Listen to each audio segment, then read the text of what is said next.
Sahabat-sahabat Kristus, salam jumpa dalam acara Sabtu Sarapan Bersama Tuhan. Adapun menu sarapan hari ini diambil dari Amsal pasal 12 ayat 18. Ada orang yang lancang mulutnya seperti tikaman pedang, tetapi lidah orang bijak mendatangkan kesembuhan. Goblok. Goblok itu berarti bodoh. Tetapi bukan sekadar bodoh, melainkan bodoh sekali.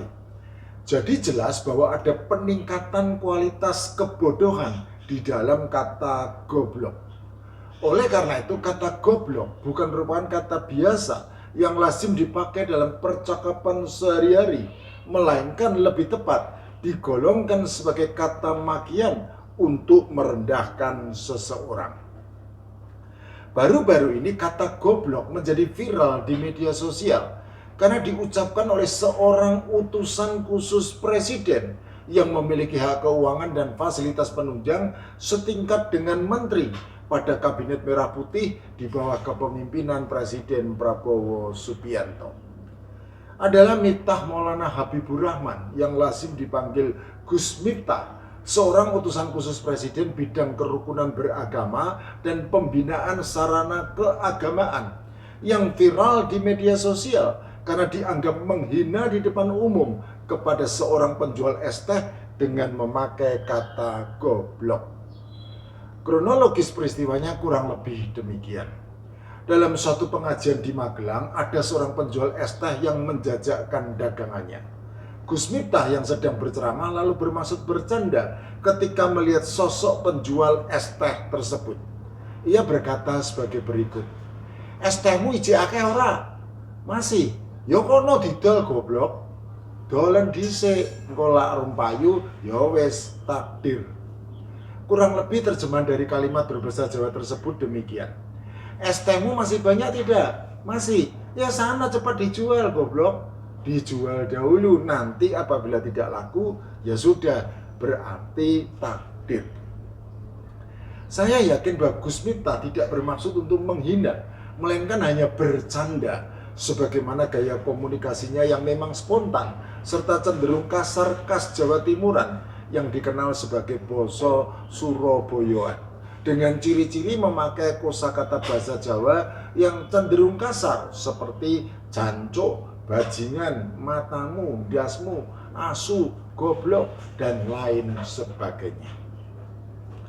Masalahnya adalah gaya komunikasi semacam itu jelas bukan merupakan gaya komunikasi yang bersifat universal, karena tidak semua kalangan dapat menerima hal tersebut. Apalagi ditujukan kepada seorang penjual es teh yang nampaknya memang berada dalam kondisi masih banyak dagangannya, sebagaimana nampak jelas dalam video yang kemudian menjadi viral.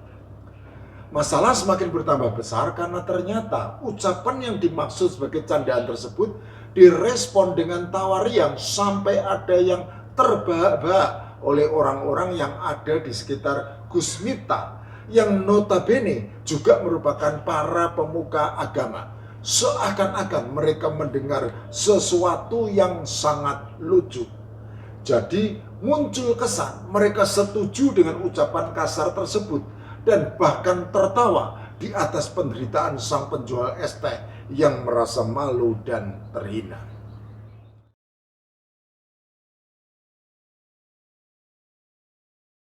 Es tehmu jek oke ra? Masih. Ya kono didol. Pendakwah Miftah Maulana Habibur Rahman meminta maaf usai video dia mengolok-olok penjual es teh viral di media sosial. Dia mengaku bercanda kepada tukang es teh saat itu. Namun candaan tersebut justru mendapat kritikan dari masyarakat karena dinilai berlebihan. Miftah mengaku akan meminta maaf langsung kepada tukang es teh tersebut dan berjanji akan lebih berhati-hati saat berbicara di depan umum.